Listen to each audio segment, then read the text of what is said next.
بینەرانی ئازیز ئەم کاتتان باش. من یادگارفایەقم ئەم شەو بۆ بەرنامەی وێنە گەورەکە لە شاری سۆرانی ئەزیزەوە لەگەڵتانە بین. وێنە گەورەکە وەکو لە هەفتەی پێشوو لە شاری کەلار ڕامانگەیاند ئێمە ئیتر ئەجوڵین بەرەو شارەکانی کوردستان و قسە لەسەر خاڵە گەش و جوانەکانی شارەکان و خەم و کێشە و کەم و کوڕی شارەکانی شەکەین بۆ ئەوەی بیگوێزینەوە و بگات بە حکوومەت. ئەم شەو ئێمە ڕاستەوخۆ لە سۆرانین.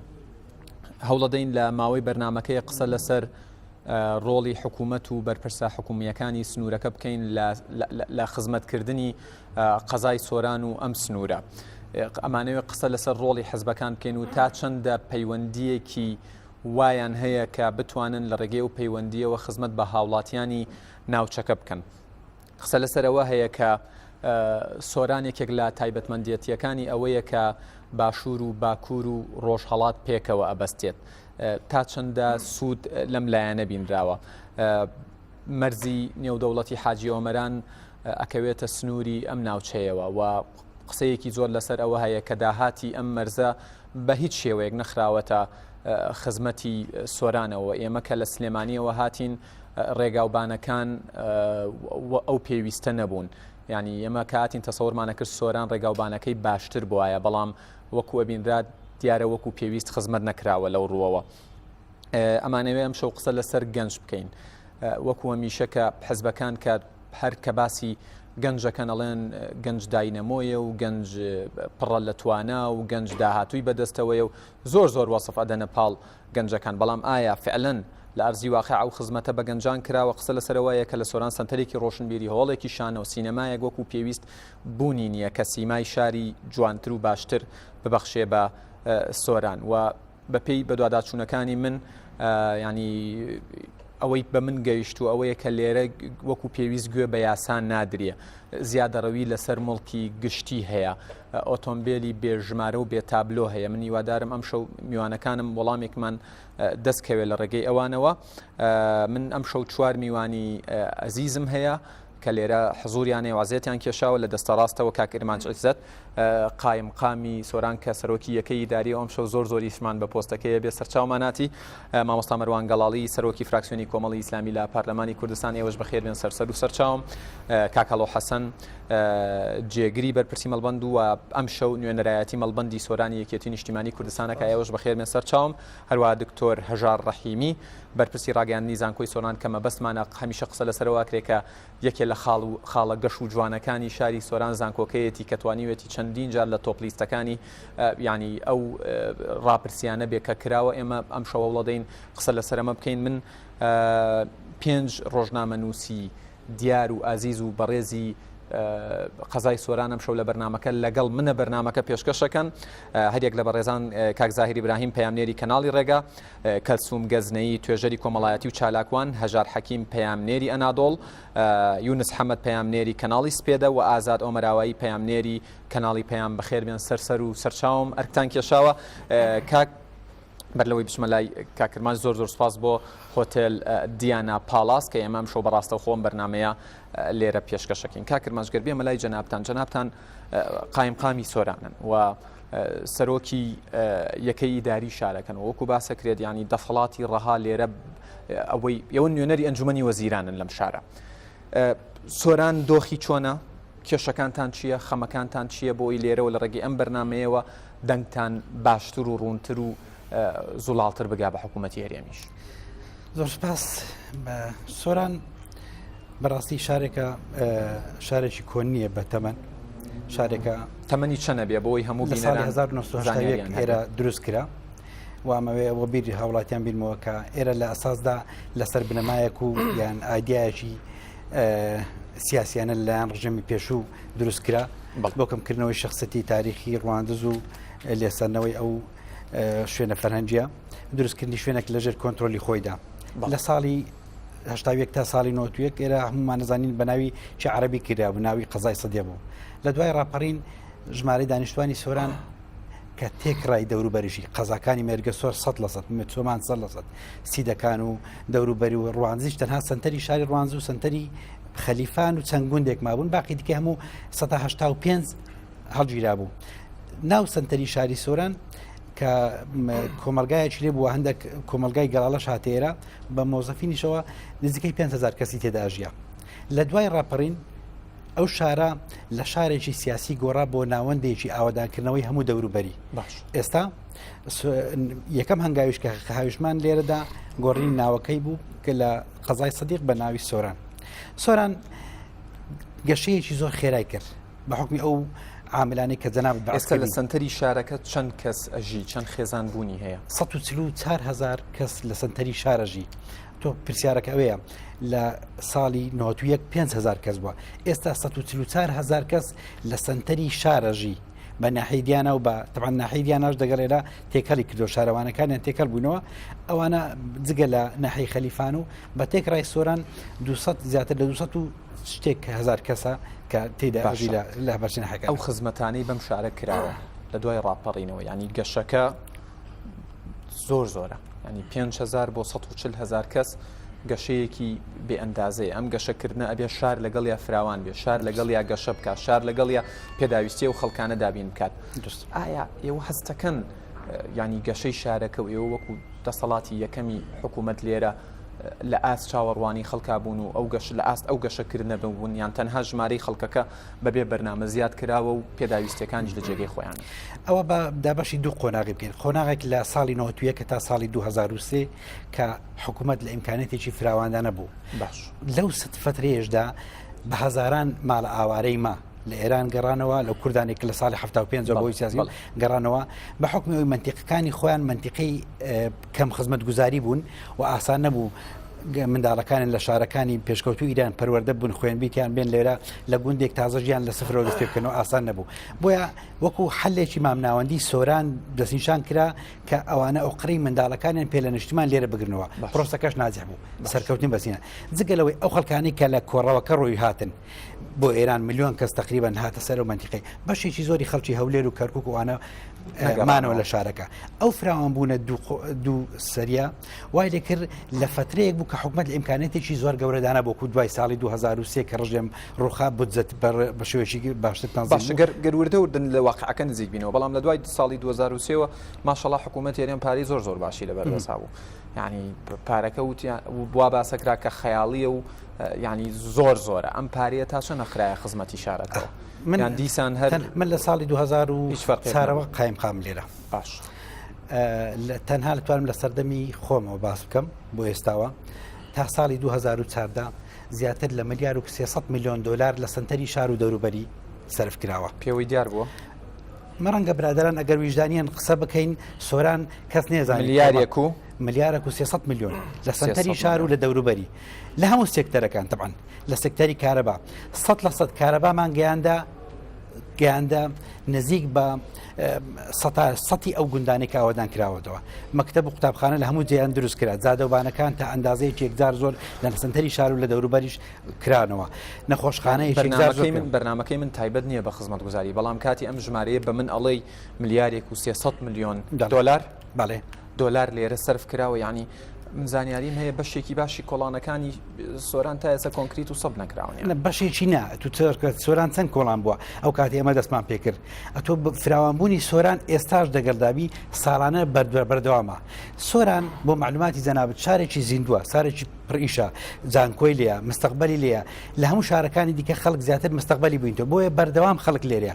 کە جەنابەت پێناست کرد کە لەسەر حدودین ئێستا سۆران پێکاتی ئیجتیماعی سۆران چۆنە لە زاخ و هەتا خانەقین خەڵکی هەموو کوردستانی لێە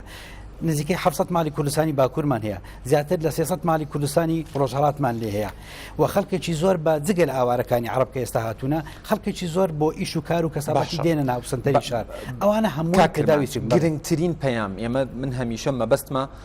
پەیام و چارەسەرەکان نەبینە کۆتایی بەرنامەکە و بەخێران سی چرکەتەیە پەیامت چێ و چارەسەرت چێ گرنگترین پەیام جەنابتان وەکو قایمقامی سۆران ئێستا لەم بەرنامەیە لە مینبەرەوە بیگەێنن بە حکوومەت چییە گرنگترین یعنی شت کە خەم بێ بەلای جەنابتەوە وەکیێشە بێ گرنگترین خەم بەلای منەوە مەرکەزیەتی دەستەڵاتە و ئێستا بە سەراحەت بە جەنابتا بڵێم ئێمە لە ناو سۆران وەکو سۆران ئێستا لە دوای ساڵی 2014 بە شەڕی داعش دەستی پێکرد لە 3 حەساردا ئاژین حسارێکیان حساری گشتێکە کوردستان بەهۆی ئەشتەڕی داعشەوە تێکەوتووە حسارێک حساری پارێزگای هەولێرە کە پارێزگای هەولێر ڕێژەی میزانیە و تەرخانکردنی میزانەکانی ساڵیان خستۆتە سەریەوە لە پارێزگای هەولێر بە بەراورد لەگەڵ سلێمانی دهۆک حسار لەسەر هەولێر بووە 3 هەفتە پێشێستا ئەمە و پەیامەمانگەیان دەسەرۆکایەتی حکوومەتیش هەولێرە حساری سێم حەزەکەم بەسەراحەت پێ مرکزێتی دەستەڵاتەکە کێشەکان لە هەولێر هێندەی لە ناو سنتەری پارێزگای هەولێر پێتان خۆشە لە ڕووی ئیداریەوە یا لە ڕووی داراییەوە سەربەخۆ بن دەستەڵاتمان بدرێت من عنوانم پێ زۆر گرنگ نییە هەرچەندە ئێمە کتابم پێەیە لە ساڵی 1999 لە پەرلەمانی کوردستان ئقرار کرا ئێرە بێتە پارێزگا وەلا بڕیارەکانی ئیدارەی سەربەخۆ لە سەردەمی دکتۆر بەرهەم و دوایتریش سەرۆک شات لێرە سەرۆک یاریمی کوردستان ئەعلانی کرد لێرەدا کە ئێرە بکرێتە ئیدارەیش سەربەخۆ هەمان قرار ڕەفز نەبووتەوە ڕانیە تەنفیز کرا هەڵەبجۆ بۆ محافەزە ئێرە بۆ خۆی ماتەوە گەرمیانش کە ئەلەسازدا هەبوو نەبوونی ئەو دەستەڵاتە چونکە تو دەستەڵاتی یاسایی دەستیەوەی بەستۆتەوە لەوەی بتوانن باشتر خزمەتی وڵاتیانی شارەکە بکەن من بەرامبەر کامێرەکان ڕێم ئەگەر دەستەڵاتی لا مرکزیتمان هەبی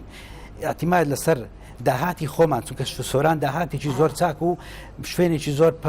چالاکی بۆی داهات بێت بجێبگەین ئەگەر دەستەڵاتمان بدەنێ جگە لە موچەلێ بدەرێ من هیچم لە حکوومەتی مرکز ناوێ باش سپاس دەکەم بێگومان دێمەوەلات مامۆستا مەروان گەربێمە لای جەنابتان ینی جگەلەوەی سەرۆکی فراکسیۆنی کۆمەڵی ئیسلامین خەڵکی ناوچەکەن و کوڕی ناوچەکەن و لێرە گەورە بوون و لێرە پێگەیشتون و ماوەیەکی باش لە مەڵبەندی ئێرە بووی لە سۆران حەزۆرت هەبووە تێبینیەکانی تۆ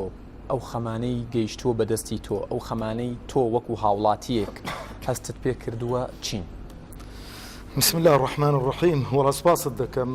طبعا من خۆم بۆ باڵەکایەتی ئامادە کردبوو ینی وا دیارە ئەوە بووە وا بە من گەی کە بەرنامەکە تایبێت بێ بە باڵەکاتی لەبەرەوەی زۆرم خۆ پێوەماند و کردووە لە شەوی ڕابردووە هەرچی کێشەکانیشی ترە ئەوە بۆ قەرەبووەکەینەوە بەڵێن بێت هەڵەتێگەشتنێکە لەگەڵ خەڵکی باڵەکاتی لەگەڵ ڕۆشنبیران و لەگەڵ مامۆستایان و بەردەوام لە خەت بووین بۆی بتوانین کێشەکانیان بە حکوومەت و بە بەرپرسان بگەێنین بەڕاست ئەو لە ئێستاوە من بەڵێنیەوە لە کاکتەیفور وەرەگرم کە لە کۆنتترۆلەوە لەگەڵ مایە ینی ئەو باسە بە هەندوەر سوپاسان دەکەزیزم دەربارەی سۆران تەبەن سۆرانوەکو برای بەڕێزم ماوەستا کرمانج باسی کرد سۆران لە مجەمەعەیەکی چەند سەد ماڵی ئەوەندە گەورە بوو بە حەقەت کێشە و مشکلەی هەن بەڵام لەسەر هەمویانەوە قەناعەتم وایە لە هەرێمی کوردستان کێشەیەکە نەکەویش تایبەت نییە بە سۆرانەوە کێشەک نییە بڵێن تایبەتە بە سۆران لە هەموو کوردستانەوە لایەنە سیاسیەکان حیزبە دەسەڵاتدارەکان ڕێگر بوون لە خزمەتکردنی شارەکان ینی لەگەڵ ئەوەی کە بەرپرسە ئیداریەکان لە خودی حیزبەکاندا بوون بەڵام ئەتوانم بڵێم کێشە و مشکلەی زۆریان بۆ دروست کردوون و ئەوانەی کە لە جیاتیەوەی شتەکە بە پێچەوانەوە بێت هەماهەنگ بن هاوکار بن لە خزمەتکارەکە ئەمان بەربەست بوون حتا لە حکومەت گەر زیاتر بۆمان بۆ ڕوون دەکەمەوە ینی بۆ نمونە کاتێک کە تەماشە دەکەی چکە سۆران هەم قایمقام کاتێک کە برادرانی یەکێتی لێرە قایمقام بوون و زۆرینەی کاتیش برادرانی پارتی قایمقام بەدەستەوان بووە یعنی کاتێک قایمقام لە برادرانی یەکێتی بۆ لەوانەیە بەرپرسێکی یەکێتی ئەوەی بە هەلزانی بێتن ئەوەی قۆست بێتەوە بۆ چەند سەرپێچی کردنێک لە مەسەلەی حیزبایەتیشدا لەوانەیە ئەو برادەرەی کە قایمقام بۆ پۆستە حیزبیەکەی بەقەدەر پۆستی ئەو برادەرە نەبوو بێتن یعنی نەیتوانی بوو بێتن لەگەڵ ڕێزم بۆی کە بتوانێتن ئەو یاسای کە دەری دەکاتن بۆ هەموو خەڵکی دەڤەرەکە بەسەرەویشی جێبەجێبراوە کێشەیەکتر بیڵێن مامۆستا سوود لە پۆستی حزبی و دەسەڵاتی حزبی بینراوە بۆ پێشێلکاری گومانت نەبێت چکۆم گوتم نەک لێرە لە هەموو کوردستان وایە باش لە هەموو کوردستان تەماشای زانیاریم کۆ کردوەوە ئەڵێن لێرە هەندێک لێرە زیاترە لێرە بە چ حکومێک زیاترە لێرانە لەبەرەوە پێکاتەی خەڵکەکەی جیاوازە وکو برای بەڕێزم ماوەستا کرمانج باسی کردووە ئەو خەڵکەی کە هاتوۆتەوە لە ئێران و خەڵکێکە ئاوارە بووە لەسەر مەسلەی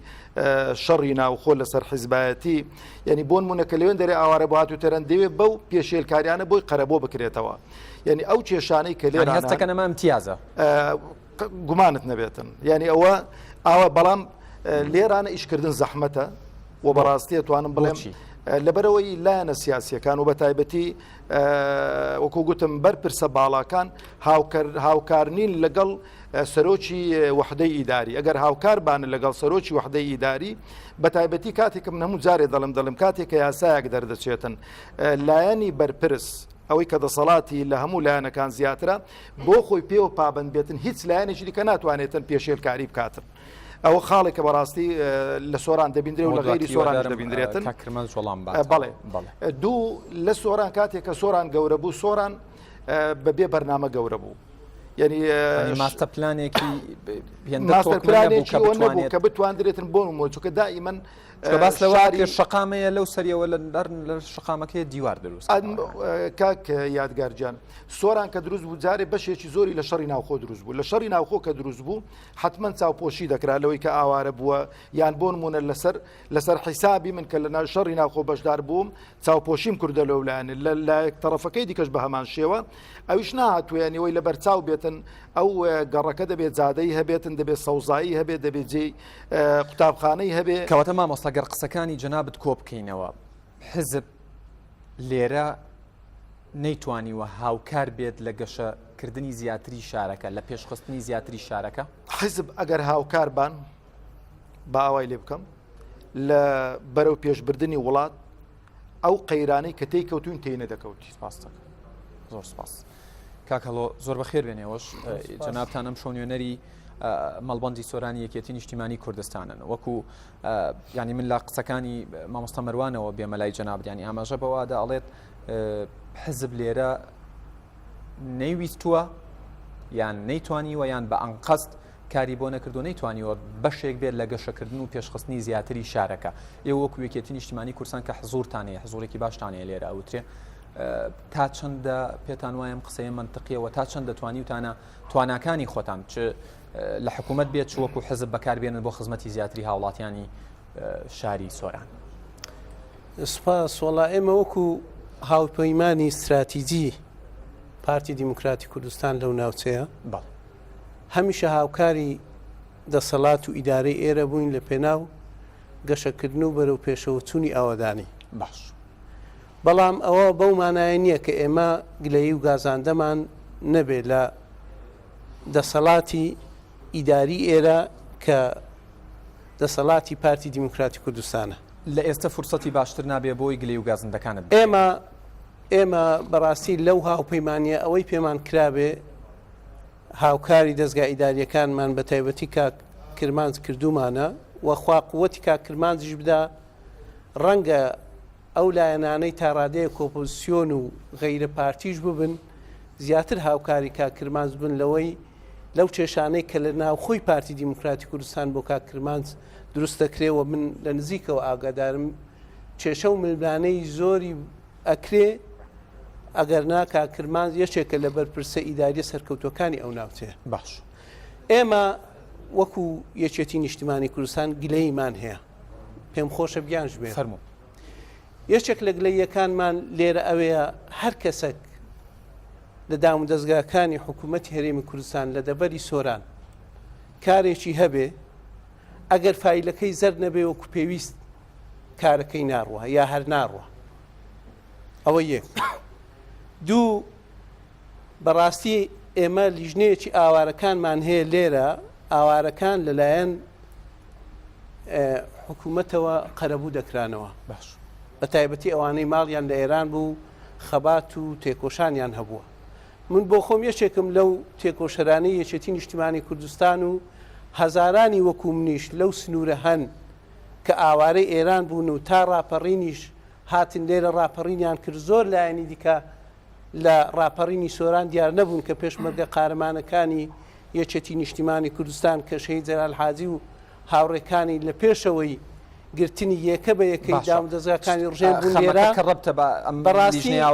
ئەوانە چونکە یەکێتی بوون تا ئێستا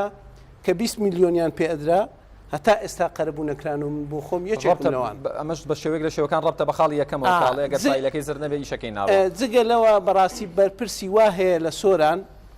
هەزاران بەڵام ئەو 20 میلیۆنەی کە جەنابەت باسیەکەی پارتی وەکو حزب دای یان وەکو حکوومەت لیژنەی ئاوارەکان هەیە بەڵام ئەچووی کە تاقیبی ناوی خۆ من بۆ خۆم چووم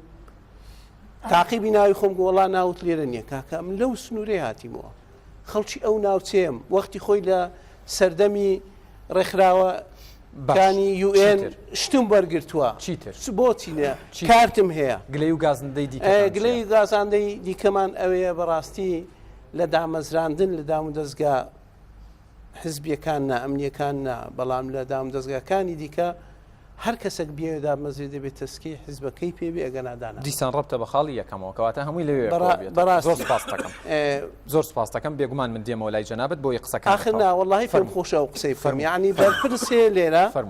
سەدان کیلۆمەتر چارگۆشەی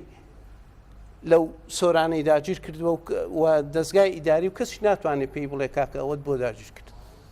ئێوەش ناتوانن لە ڕواندز لە سۆران ئێوە ناتوانن داوای لەسەر بجوڵێنن وەکو یەکێتی نیشتیمانی کوردستان جێگری سەرۆکی حکومت کاقوبات تاڵەبانی لای ئێوەیە وایە بەڵام لێرە دەسەڵاتی یەکەم برایانی پارتی دیموکراتی کوردستان کاتی خۆی کە قایم خام درابەیەوە بۆچی ڕەوستان کرد کەی درابێ یاڵوترێ لە فترێ لە فترەکانە باسیەوە کراوە قایم خام نەدراوە نێوان ڕانی و سۆرانە ئەگەر بە ئیستیحقاقی هەڵبژاردن بووایە دەبووە ئێستا قایمقامی چۆمان و سۆران یەکێتی بووە باشە وەڵامی ئەو پرسیارم بیتەوە خۆت لە سەرەتای قسەکان بەوە دەستپێکردوتمانی استراتیژین لەگەڵ پارتی دیموکراتی کوردستان بۆچی بەو ئیستیحقاقی هەڵبژاردنەوەرتان نەگرتووە ئەوە خۆی پرسیارێکە بەڵام پرسیارە سەرەکیەکەی من ئەوەیە وتت بەرپرسەیە سەدان کیلۆمەتر چوارگۆشەی کردووە بە ناوی خۆیەوە ئێوە وەکو یەکێتی نیشتیمانی کوردستان ماشەڵڵا پارێزەریشتان زۆرە لە خۆشم پارێزەر جەنابیشت پارێزەری ئەوە یعنی ئەوە وەزاکە خراپترە بێت بۆ داواتان نەجوڵاندووە والله لە یەکێتی هەمان شتان هەیە دەیان داوای دیکە ناوانە هەبن خراپ نییە و کامێرە و تەلەڤیزیۆن و دۆکومنتە دەیان داوای ئاوا ئەتوانی ناوبێنی تایتڵ بەبێ ناو نەخێرم ناو نە ئامادەی ناوەکان دواتر بدەی بە کاکرمانج ئامادەم ئامادەیە کاکرمان سوپاس دەکەم دکتۆرە ژار جەنابتان لە زانکۆن بەرپرسی ڕاگەیانی زانکۆ نەزانم هەندێک بەو مناقەشانە ینی ئێوە زۆر تااقەتتان نەبێ ڕەنگە لەگەڵ چونکە ئێوە لایەن ئەکادیمی و علمیەکەەوە خەریکن زانکۆی سۆران بە یەکێ لە زانکۆ باشەکانی ئەمە ڕئی من نییە تا ڕئی لەسەر بدەم ینی زانیاریەکان و ڕاپرسیەکان واڵێن بە یەکێ لە زانکۆ باشەکان داهەنرێت لە ڕووی ئەوەی هەڵسەنگادن و تەقیمی بۆ کراوە بەڵام ئەو شتانەی پێشکەش بە زانکۆکە کراوە لە ڕووی بیناوە لە ڕووی ئامێرەوە لە ڕووی دامەزراندنەوە لە ڕووی هەموو شتێکەوە لە ڕووی نردنی خوێندکارەکانتانەوە بۆ دەرەوەی وڵات لە ڕووی هێنانی مامۆستای بیانیەوە ئێوە تا چەندە هاوکار کراون و تا چەندە لەم ڕوانەوە ئێوەش گلەی و گازاندەی خۆتانەیە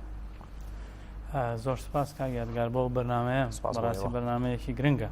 یارە و بابەتانێک کە بەڕێزان باسییان کرد لە ڕاستیامش بەشێکی لەو کۆمەلگایە بمان هێونەمان هەیە هەم دەبێت گوێ بگرین و هەم دەبێت هەوڵ بدەین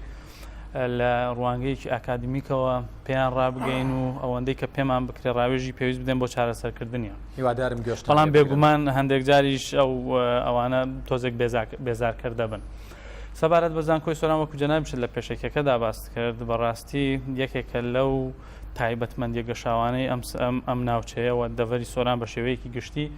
کە پێویستە شانازی پێوە بکرێت زانکۆی سۆران زانکۆیەکی بە تەمەن بچووک بەڵام بە ئایدیا گەورەوە بە دەستکەوتیش بە هەمان شێوە گەورەیە لە کۆتاییەکانی 2009 ئێمە زانکۆی سۆران دامەزراوە تقریبان بە حساب بکەین 7 ساڵ 6 ساڵ بۆ 7 ساڵە بەڵام لەو ماوەیەدا توانیوێتی بە ئایدیایەکی کراوە بە هزرێکی پۆشتە بە تێڕوانینێکی ئەمڕۆیانە بۆ مەسلەی زانست بۆ سوودوەرگرتن لە ئەفکار و ئایدیا زانستیەکان لە گۆشە و کەناری دنیا بە تێڕوانینێکی جیهانی بیرکردنەوە و ناوچەی کارکردن لۆکاڵی کارکردن توانیوێتی تا ڕادەیەکی زۆر دنیایەکی نوێ لە کاری ئەکادمی و لە کاری زانکۆیی و لە ئاستی خوێندنی باڵادا پێشکەش بە کۆی کوردستان بکە بێگومان وەکو ئەو شتانی کە جەنابەت باست کرد ئێمە لە زانکۆی سۆراندا هەمان ئەو کێشانەی کە بەڕێزان باسییان کرد بە جۆرێک لە جۆرەکان هەمانن کاریگەری لەسەرەوەشە بووە بێگومان کاریگەری بە تایبەتی لە دوای قەیرانی داراییەوە کاریگەریەکی جار زۆری لەسەر ئێمە هەبووە و ئێمە بەش بە حاڵی خۆمان لێرە ڕاستیەکەی زۆر سپاس یەکەی داری دەکەین چەند جارێکیش ڕاستەوخۆ حتا لەوحی ڕێزلێنانیشمان بە یەکە ئیداریەکان ئێرە و بە تایبەتی کاکرمانج پێشکەش کردووە کە ئەو پەڕی هاوکاریان کردوین بەڵام بێگومان هەندێشت هەیە لە دەرەوەی توانای ئەوانیشە بۆ نمونە ئێمە کەمپێکی زانکۆمان هەیە هەر لەبەر قەیرانی دارایی نەمانتوانیوە تەواوی بکەین کەمپێکی استراتیژی ترمان هەیە کە ئەمە داهاتوی زانکۆی سۆرانەکە یەکێکە لە نمونەیترین کەمپەکان ئەگەر نەڵێم لە ئاستی دنیادا ڕەنگە لە ئاستی ڕۆژهەڵاتی ناوەڕاستدا کەمپێکی زۆر نمونەیە کە تازە دیزاینەکەی تەواو بووە هەندێک کاری ژێرخانیشی بۆ تەواو کراون لە مەسلەی ستافەوە لە مەسلەی قوتابیەوە لە مەسلەی مامۆستا ئینتەرناشنال ستاف هەموو ئەوانە ئێمە لە سەرەتاکانەوە کە دەستمان پێکرد بەهۆی ئەوەی کە حکوومەت لە ئاسیکی باشدا بوو قەیرانی دارایی نەبوو ئێمە توانیمان زانکۆی سۆران بکەینە نمونەیە کە من زۆر جار خۆم بە وڵاتی یەکگرتووەکانی ئەمریکای دەشوپێنم کە لە سەرەتای دۆزرانەوەیدا هەموو خەڵکێک لە ئەوروپا و لە گۆشەکەناری دنیا بۆ ئەوەی بشن بۆ سەرزەویەکی دیکە لەوێ ئێستا سەرزەوی ئۆپۆرچونیتیە ینی فرسەت هەل زانکۆی سۆران لە سەرەتاوە توانی بە خوڵقاندنی ئەم هەلو دەرفەتانە بە دیدگایەکی کرا وەکو باسم کرد بە دیدگایەکی زانستی ئەم هەلو دەرفەتە بخڵقێنێکە وەکو کوتم ئەزمونێکی نوێ لە کاری زانکۆی و کاری ئاکادمی لە کوردستان ئەزمونە نوێیە هەلی کاری یەکسانی دابین کردووە بۆ تەواوی ڕەنگەکانی شارەکە چکە کاکەڵۆ ئاماژەی بەوەدا ینی ئەمەوێ بزانم ئەمە تا چەندە لایەوە ڕەنگی داوەتەوە ئەڵێ کەسێک کارێکی هەبێ فیلەکەی زەرد نەبێ کارەکەی ناڕوە لای ئێوەش بە هەمان شێوەی ئایا ئەگەر کەسێکی ینی خاوەن ئەزمون بێت مؤهل بێت کەفاەت و لێهاتووی هەبێ پێکێتی بێت کۆمەڵ بێ یەکگرتوو بێ گۆڕان بێ هەر حەزبێکی دیکە بێ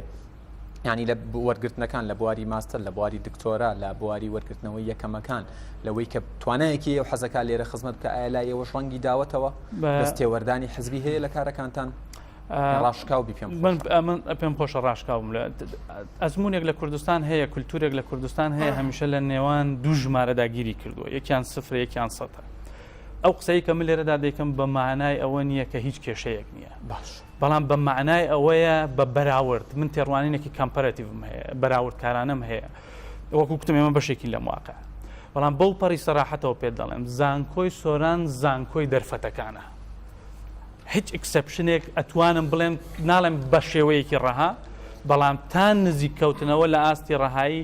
هەیە کە هیچ ئەکسەپشنێک ڕیسپەڕێک نییە بۆ هیچ کەس ئەگەر تۆ تواناتە بێت دەتوانی پێشکەوی باش بە چەندین کەس بۆ خۆم دەناسم هەر لە خودی خۆمەوە بگرە کە هیچ ئینتیمایەکی حزبی تایبەتیان نییە پۆستیان هەیە و لە بەڕێوەبەرایەتی زانکۆدا هەیە بەرامبەر کرابێت بێتە لای جەنابتان ئێوە ئامادەن بۆ دوواداچوونی بۆ بکەن بۆ کێشەکەی ئێمە ئامادەین بە دوواداچوونی بەڵام پێم خۆشە یادگاریەکش لێرەدا ئاماژە پێ بکەم پێم خۆشە لێرەدا ئاماژە بە یەکشت بکەم لە زانکۆی سۆراندا لەسەر هەر پۆستێک و هەر کارێکە دەکرێت ڕقابەت هەیە پێشبڕکێ هەیە CV هەیە پرەنسیپمان هەیە کۆمەڵێک پێوانەمان هەیە ئەم پێوانانە سیڤەکە ڕەنگی چییە گرنگ نییە بەلامانەوە ڕەنگی چییە گرنگ ئەوەیە کە ئەم CV چەندە دەتوانێت ئەو کەلێنە پڕ بکاتەوە ئەوە بەلای ئێمەوە زۆر زۆر گرنگە و تا ئێستش بۆ من پێم وایە بەشێک لە پێشکەوتنی زانکۆی سۆران لە خوڵقاندنی ئەو دەرفەتەدایە بۆ هەموو ڕەنگەکان و هەموو دەنگەکان و هەموو توانەکان کە بتوانن خۆیان نیشان زۆر سپاس دەکەم بێگومان من دواتر دێمەوەلات بۆ ئەوەی زانکۆی سۆران کە توانیوێتی بەو ئیمکانیەتە دیاریکراوەوە پێشکەوێ پەیامتان چییە داواکاریتان چییە لە وەزارەتی خوێندنی باڵا و لە حکوومەت یاریێن بۆی ئێوە بتوانن کاری باشتر بکەن سوپاس دەکەم دکتۆر منە ڕۆمەلای میوانەکانم لە ڕیزی یەکەمەوە دەست پێەکەین فەرموو هاوڕێ خۆت بناسیێنیت و سپاس گەرمایکەکە نزیکەیتەوە سپاس دەکەم زاریبراهیم پێیادەری کەناڵی ڕێگا سپاس بۆ ئەم بەرنامەیە دەستان خۆشبی من زۆر ئەمە بە پوختی پرسیارەکان بکەم هەڵبەت لەسەر ئەو کێشانەی کە لە سۆران هەنا لە هەموو شوێنێکدا و کاری باشش کرا ناکرێنی کۆڵی لێ بکەین من دوو پرسیارم بۆ بەڕێز قایمقامی سۆران من ئاگدارم کە لەسەرەوەی کە هەوڵەتدا ڕێگری لە زێدە ڕۆی بکەی هەرەشە لێت کرا بەڵام بەڕاستی من ئەمەوێ بزانم کە چێ یعنی لە پشت ئەوەیە کە بەڕاستی ئەو کەسانی کە زێدەڕۆیان کردیا نەدرێنە دادگا ئایا چێ زەمینەوەی خۆشکرد بە ئاسانی ئەو هەموو زێدەڕۆیە بکرێتە سەڵ موچی شارەوانی و لە هەمان کات شەمەوەی بەڕاستی ئەوەش لە بڕێزیان پرسم کە قرار وابوو لە ساڵی 2011 سۆران بکرێتە ئیداری سەربەخۆ کە بڕیاری پەرلەمان هەیە بڕیاری سەرۆکایەتی هەرێمی هەیە لە کاتێکدا زۆرنەی دامزگای گشتەکانی سنووری پارێزگای هەولێرش بەدەستی پارتیەوەیە ئایا بۆچی ئەو بابەتە پەراوێز خرا بۆچی جێبەجێ نەکرا ئایا گەر پارتی بێوێ بیکات چێ ڕێگری لێکە چلانێکە توانی ڕێگری لێ بکە بەداخەوە مامۆستا مەلا مەڕوان وای قسەی وەکەوەی کە ئاگدای کێشەکانی ناو سۆرانە بێ و وەی کەسێکی بێگانە بیکە بەڕێزیان سەرۆکی فراکسیۆنە ئەبوو زۆر بابەتیانە قسە ئەمە بەرگری نەبێت لە مامۆستا وتی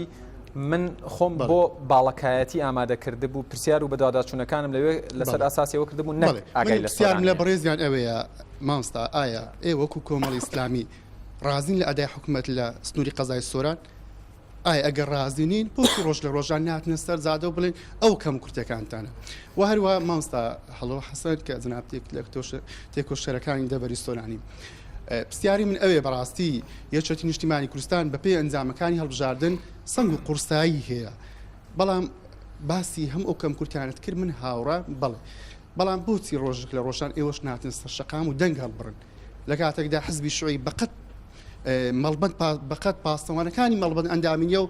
تەنها ساڵی پارس زیاد لە چەند جارێک هاتە بەدەم پرسیار تەنها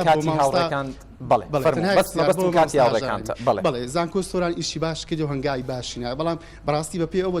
کە من کردومە یعنی قوتابیان ڕخنیان لە مامەڵەی زانکۆ هەیە و بەداخەوە لەسەر یەک وێنەی سێڵفی قوتابیەک یەک کۆرس فەسڵ کرا و قسە لەسەر ئەوەش هەیە بەڕاستی ڕێگری ئەکرێ و خەڵکانێک کە دەنگ هەڵە بڕن یاخود جیاواز بیرەکەن و ڕخنیان لێ زانکۆ بە ئەستانی ئیشەکانیان بۆ جێبەجێ ناکرێت. زۆر سپاس مایکەکە بێتە لای کەلسوم خان گەر زۆر بە کورتی و پوختی وەڵام بنەوە چونکە دڵنیام پرسیاری دیکەی زۆر هەیە سەبارەت بە ئەوانەی جەنابتانیان ئەوترێ لەسەرەوەی کە ویستوتە ڕێگری لە زێدڕەوی بکەی هەڕەشەتان لێ کراوە و ئەوەی 2011 قەرار بۆ ئێرە بکرێ بە ئیدارەیەکی سەربەخۆ ئەڵێ پارتی دەسەڵاتی ڕەهای هەیە گەربیەوێت کێ ئەتوانێ بڵێ ناتوانانی بیکەی دەکرێت لە حەزەکانی مامەستانیش تۆزێ بەویش پێوەست بە من بوو بەڵێ زۆر بە کورتی بێ سوپاسەکە بەس من خەمی کاتەکەمە طبعا سۆران بە حکمی لایانی حزبیەوە بە حکمەوەی زۆرینەی پارتیا و ئیدارەکانیش وا تەقسیم کراینە لەو لای لە زۆنی سەوز هەموو یەکێتیە لە پۆلیسێکەوە تا ئاگاتەوەی لێرەش هەروایە ئەوە خەتای من نییە ینی خەلەلێکی گەورەیەش پێش شەرمەزارم لە هەردوو لای خۆزگە نەبووە لە کوردستان کورد هەر کووردە خۆزگە ئەوە نەبووە کاکەڵۆ ویژدان بە ویژدانی قسە بکە ینی یەک لە قسەکانی جەنابەت دلیل لەوەی کە پێچەوانەیەک لەگە قسەکانی جەناب جەنابتەرەی پارتی منافەسەیەکی زۆری منی کردەوە بۆ قایم بقام دیارە ئەگەر پارتی منافەسەی میکرێت دیارە هەموو شتێک بە پێی پەیڕەوی حزب یامە بووی داواخوارەکە داوا خراپەکانی حزبەکەی ئەگەر لەمنی کردبی نەڕۆیشتێ لەبەر هەندێک مەشاکلێک لە بینی مەشاکلی خەڵکی پارتی عفوم بکەم ئەو مەسەلە بە جارێ فایلی زەر ئەستن لەمەر بەرامبەر تەلەڤیزیۆنی قسەکەین وجودی لە منتیقەی دانیە لە فایلی زەر منش تحدا ئەەکەم 13 ساڵە من قامم لێرەدا ڕۆژێک لە ڕۆژان لە دایرەی من لە دایرێکی کەسێک لەسەر فیلێکی لەسەر یەکێتی بوون لەسەر ئیسلامی بوون بە ویژدان هەندە قسەکەین بام هەندێک کشتی بکەین ئەمە دەگەر جەناب دامە کەم و کوڕی هەیە لێرەدا ئەمە دەگەڵ دامە حزبایەتی وەکو پێویست کێشەیەکە لە وڵاتیمەدا لەو مەسەرانە با قسە لەسەر بکەین کە ئێوە تەمسیلی حزبەکەن ئەمەنا بەڵام بەو شکلەش نالێدا لێرە لۆر باسی جوانەکانی شاری سۆران ناکەن یەک لە ئارامترین شارەکانی کوردستانی لە ڕووی ئەمنیەتەوە شاری سۆرانە دزی لە ڕێژەی خوار سەدەی سفردایە لە پێکاتەکانی ئیجتماعی لە چی کوردستان خەڵکەیە دێ لە سۆرانەژی هەست بە غەریبی ناکە تۆ بڵێ ئەو خەسڵەتە جوانانەی کە لە سۆران هەبی پێکاتە ژیانە پێکەوە ژیانی لە سۆرانەبی عاملەکی جوان نەبی لۆی پێکەوە ژیان لە سۆراندا پشتێکی جوانی لە پەنادانەبی مەسەلەی تەجاوزات کە جەناب بەحسەکەی و برادرانی تاکویدیان لەسەرکەوە ئەویش دوو جانبی هەیە جانبک ئەوەی کە لە خەڵکێت ئەوانەی تەجاوزەکەن ئەوانەی زیادڕەوی لەسەر مڵکی گشتی ئەکەن بە پشتی حزبیکەن عرضی جنابك وایە با من سەبج بوو دوو نوع تەجاوزمانەیە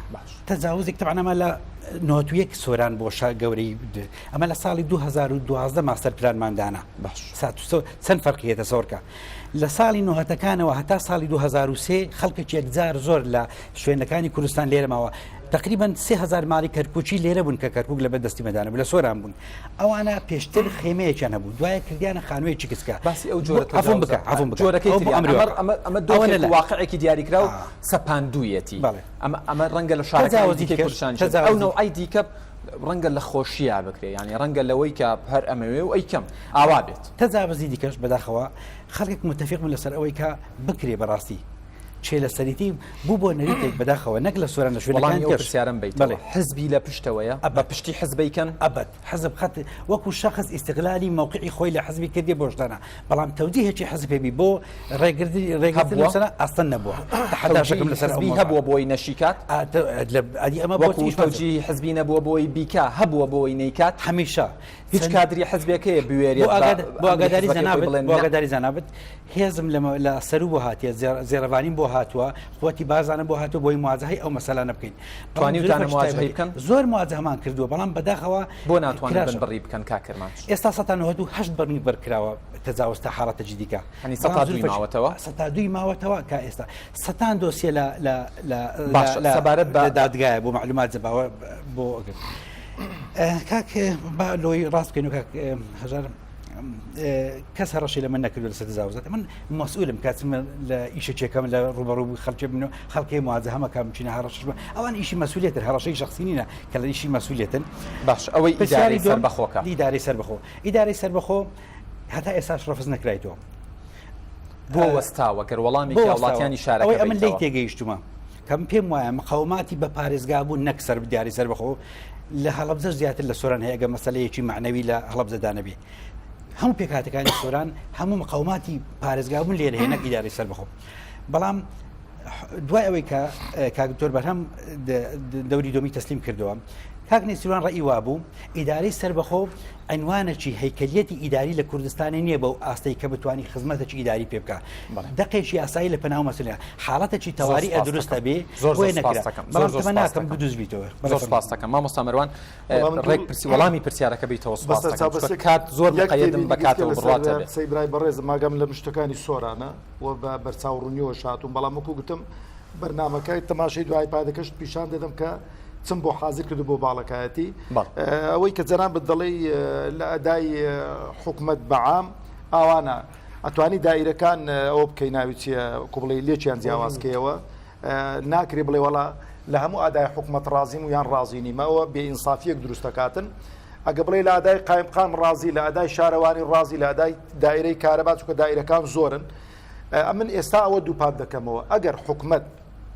پارتی دیموکراتی کوردستان لە سۆران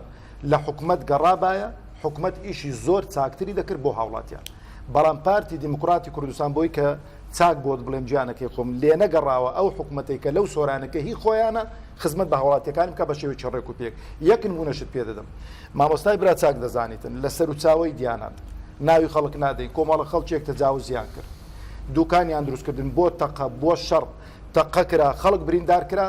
دواش دوکانەکان هەر دروست کراون ئەگە تەوا بووی عزیەکەی دەچین تەواین دەکەن کە ئێستانەکە دوکانەکان هەموو لە شوێنی خۆن ئەمنەوە دەڵێم خەڵکێکی دڵسۆزمانێت لە هەموو لایەنە سیاسیەکان ئەگەر بواریان پێ بدرێتن حزب لیان گەڕی خزمەتی چاک دەکەن بەڵام حزب دایان دێنێت و استقلالیشان دەکەن زۆر سپاس دەکەم کاکەڵۆ سەبارەت بە پرسیارەکەی کاک زاهیر ئەڵێت ئەگەر ڕازین پێمان بڵێن ئەگەر ناڕازیشن بۆ دەنگ هەڵ نابڕن وەڵام قسەکانم کرد کە ناڕازین بەڵام یەک شتەیە لە کوردستان سێ زۆری حکومداری تاقی کراوەتەوە سەرکەوتوترینیان کامە بووە پێویستە ئێمە ئەو ڕێگایە بگرینە بەر دکتاتۆریەت تاقی کرات و سەرکەوتو نەبووە دیموکراسیەت وەکو پێویست سەرکەوتو نەبووە بەڕاستی باشترین ڕێگا و ڕێباز بۆ سەرکەوتنی حکومداری لە کوردستان مەسەلەی ئیتفاقی لایەنە سیاسیەکانە ئێمە ئەو کەم و کوڕیانەی هەن لە سۆران یا لە سەرتاسەری کوردستان پێمان باشە بە تەوافق هەیە لەگەڵ قایمقامیەتە بێگومان هەمانە پێمان باشە بە تەوافق بە کۆبوونەوە بە دانیشتن بتوانین زۆر سپاس دەکەم دکتۆر سەبارەت بە زانکۆی سۆران ئەڵێ مامەڵەی زانکۆ وەکو پێویست باش نییە خوێندکار هەبووە قوتابیە بۆ لەسەر وێنەیەکی سێڵفی فەسڵ کراوە وڵای کاک یادگار سەبارەت بەو بابەتە دیارەوە لە زۆر دەوروژێندرێ ئەو بابەتە بەو شێوەیە نییە ئەم پێم وایە بۆ پێڕاگەیشتن بەو بابەتە ئینسانە بێ زۆر ورد بینانە ئایا لەسەر ئەو بابەتە یا لەسەر کۆمەڵێک بابەتی دیکە یا کۆمەڵێک فایلە کۆبوونەتەوە دوجار لە شوێنێکدا دەگات بێت لە زانکۆی سۆراندا یەک شت هەیە ئەوەش زۆر گرنگە وە کاری لەسەر دەکەین ئەوەیە کە لە زانکۆی سۆراندا یاسا و پرەنسیپ و ئوسوڵێک هەیە کە بەر لە هەموو شتێک ئەم یاسا و پرەنسیپ و ئوسوڵانە بە قوتابیەکان دەڵێن ڕێدلاین شتێکە لە هەموو شوێنێکی دنیادا هەیە سێڵفی ڕێدلاینە هێڵی سوود مەسەلە سێڵفی مەسەلە خودی سێڵفیەکانی ئاخر منە بووە مەسەلەکە ئەوە نییە تەنها لە سێڵفیەکدا یا شتێکی لەو بابەتە وتم ئەمە وردەکاریەک یەکجار زۆری دەوێت بەداخەوە زۆر جار ئەم بابەتانە کاتێک کە دەوروژێنرێن ئەوەندە دەیان هەوێ ئەوەندەی دەویسترێ لە ڕووی میدیاییەوە سەرئێشەیەک بۆ هەندێک بابەت سەرهێشەیەک لە هەندێک لایەنەوە دروست بکەن ئەوەندە مەبەست پاراستنی کەسایەتی فەردەکەنیە چونکە جاری وا هەیە کە مەسەڵەن هەستەکەنەمە غەدرە لێواکرێ مەسەلە غەدرەکە چییە مەسەلەی غەدر ئەوەی بەڵێ هەندێک جار هەست دەکەین غەدر دەکرێت بەڵام ئێمە هەندێک جاردان بە خۆمان دەگرین هەندێک شت کە لەوانەیە لەسەر کەسایەتی ئەو کەسە گەر زۆر بە کورتی وەڵامم بیتەوە سەبارەت بە مامەڵەی لە نێوان کەوانەیەکە ناجۆری زانکۆ لەگەڵ خوێندکارەکان وایە یاوانە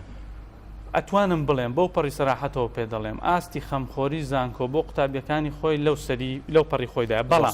بەڵام کاگیارگار من ئەمەت پێ بڵێم هەندێک لەم گلەیانە کە دێنەسە من بۆ خۆم دەرسم کتۆتەوە لەناو تەڵەبەکاندا گوتم زۆر جار گلەیی دەکەن قوتابیانی خۆشەویست کە ئێوە بۆ زانکۆی سۆران هەمووی کابینە سوپاس دەکەم پێم خۆشە ئەمە بڵێم گوتم دەزانی کێشەی ئێمە لە کابینە چی ئەوڵەن کابینە بۆ بەشەر هاتوویت کێشەیەکی تێدانێت کێشە ئەوەیە لە باتی ئەوەی من لە کابینەیەکدا دە تەڵەبە دابنێم کە لە زانکۆی سۆران کولیای ئاداب داوای 270 تەڵەبەم کردووە 515 تەڵەبەیان ناردووە بۆ من دەی لەکوێی دابنێم زۆر سپاس دەکەمەوە یەکێکە کەلسوم خان هاوڕێیان من دەخولەکەم ماوە بۆیە ناچارم پرسیارەکانتان وەرگرم دواتر هەریەک لای خۆیەوە بە خێرایی وەڵامتان باتەوە داوای لێبوردنەکەم زۆر سپاس طبعاً کاک یادگارەوە بزانم کاتی ئێمەتان خوارد داوای لێبوردنەکە وڵای کاتەکە نەخورا بەڵام مۆزوعەکە قسەی لەسەر دەکرێت ناکرێت وابەت بێڵێن لە کاکرمانجەوە دەست پێکەم پرسیارمەوە بۆ کاکرمانجکەوە ژمارەیەکی زۆری ئۆتۆمبیل لە شاری سۆران هەیەکەوە بێ ژمارەنا کە ئەمەش کاریگەری هەیە لەسەر لایانی ئەمنی لەو شارە مەترسی هەیە لەسەر خەڵکە ڕەنگە کاریگەری هەیە لەسەر لانی سەلامەتی ژیانی بەتایبەتی لە هەندێک جۆتسایت هەیە لەو شارە شەوان درەنگانی شەو کۆمەڵە گەنج هەیە سیباقی تێداکەن ینی یاری سیباقەکەن لەو شارەکە ئەمە پێویستە بەڕاستی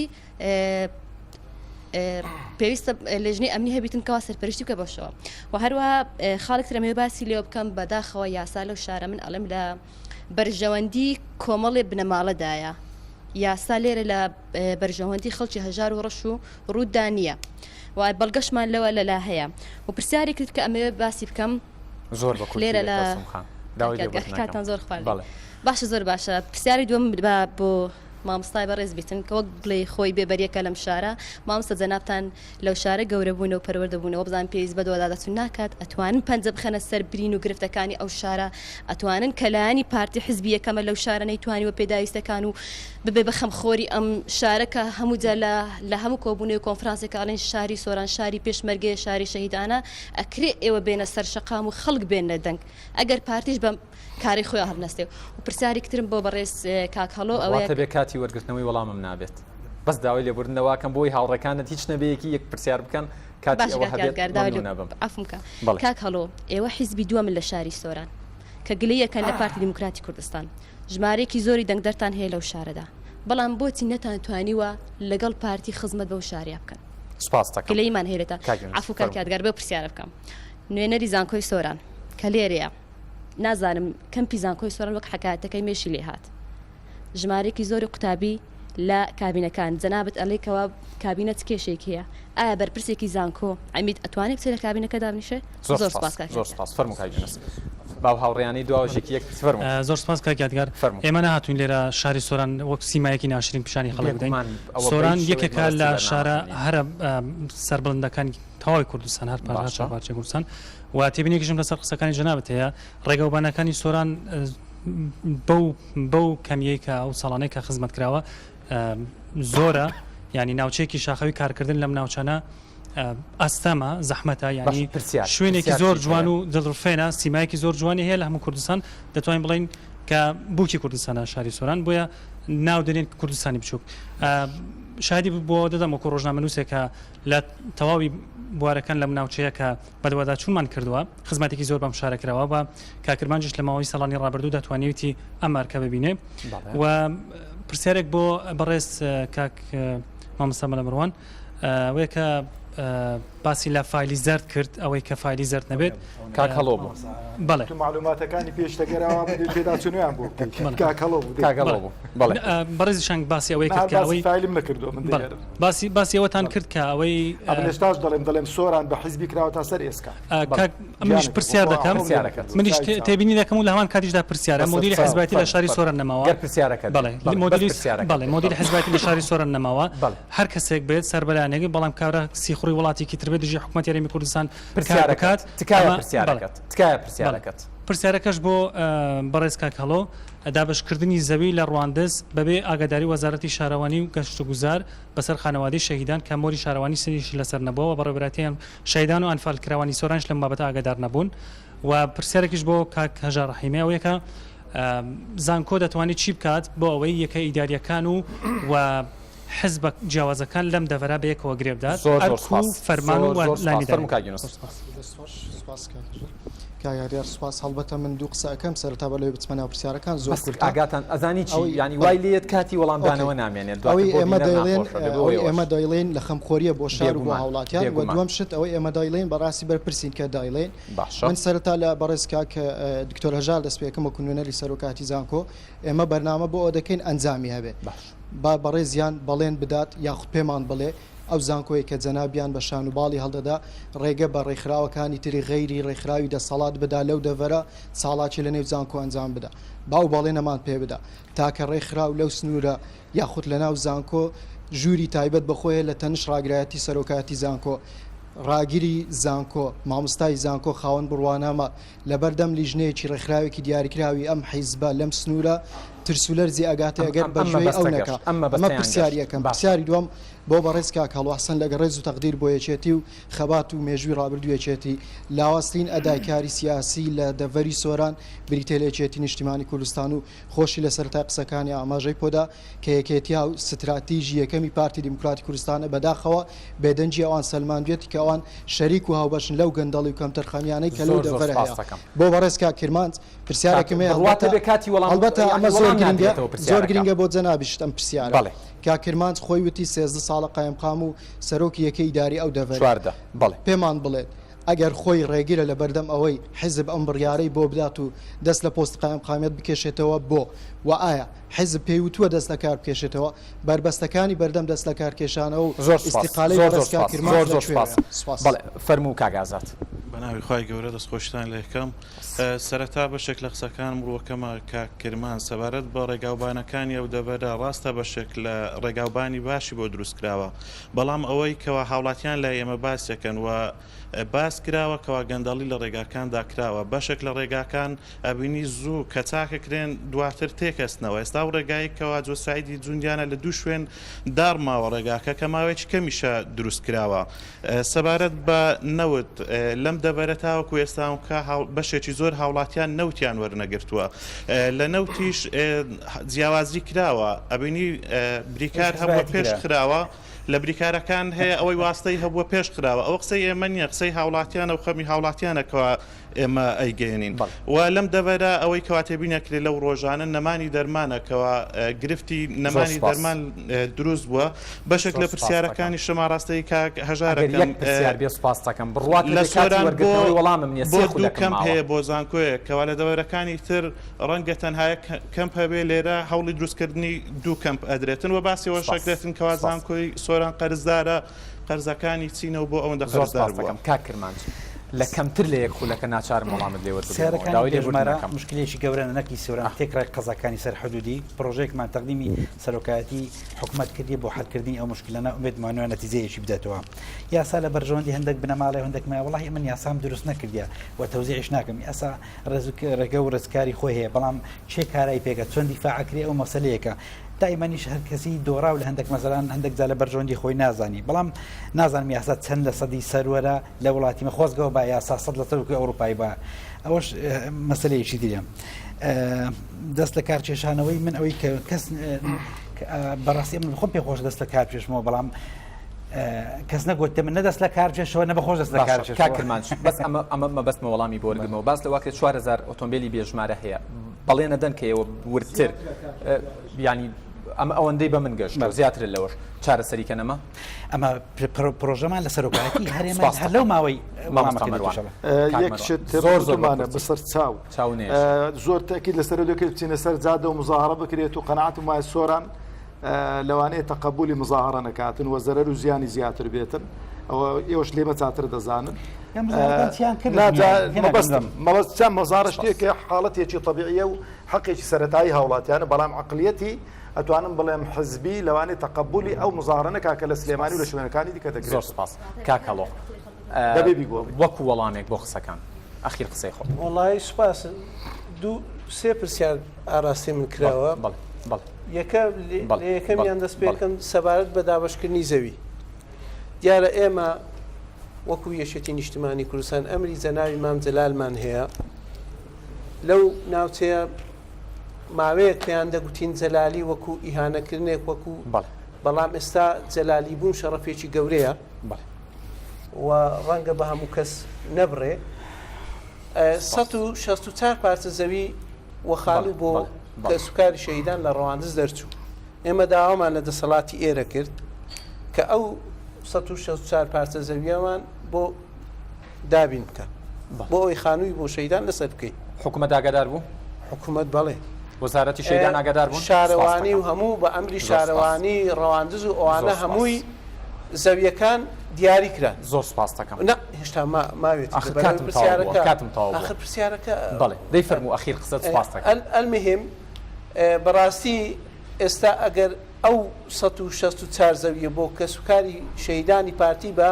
لە مێژ و بڕابۆ ئێمە 4 ساڵە خەریکین هەتا ئێستا یەکلا نەبوویتەوە. زۆر سپاس. داوای لێبوردنەکەم دکتۆرە ژاراوڕیانم پێمەڵێن راپۆرتێک ئەکەن لەسەر ئەو بابەتانەی لێرە خراە ڕوو لەوێ وەڵامی جەنابەت بە چڕی وەرەگرنەوە من داوای لێبوردنەکەم کاتەکەم کۆتایی هاتووە زۆر ئاعتزارم هەیە کەمتر لە 1 دقیقە ینی 10 ثانیەم هەیە. وڵای ڕاستەکەی هەوڵ دەدەم زۆر بەخێرا بەسەلەی کابینەم ناڵم کابینە ئێستا بۆ ئەوەی ئێمەش ینی لە ڕوئیای زانکۆدا هەوڵی باش دابینکردنی باشترین شت دەدا. من ئێستا دیزاینێک هەیە بۆ کەمپی نوێی زانکۆکە لە بەنی باشتیانە کراوە بەس دیزاینەکەی ببینی ڕوئیای زانکۆ دەبینی کە حەزی لێ چ ژینگەیەک مەسەلەی کابینە بەڵێ ئێتەمە پرۆژێکی استراتیژیە تا پێ چەند ڕۆژێک ئێستا عەمیدی کولیەیەکمان لە کابینەدا بۆ بەڵێ زۆر ئاسایی بەڵام زۆر سپاس بۆ دکتۆر هەژار ڕەحیمی سپاس بۆ کاگەڵۆ حەسەن سپاس بۆ مامۆستا مەروان گەڵاڵی سپاس بۆ کاک کرماج عیزەت سپاسی تەواوی و ڕۆژنامە نووساناکەم بینەرانی ئەزیز وێنە گەورەکە لە شاری سۆران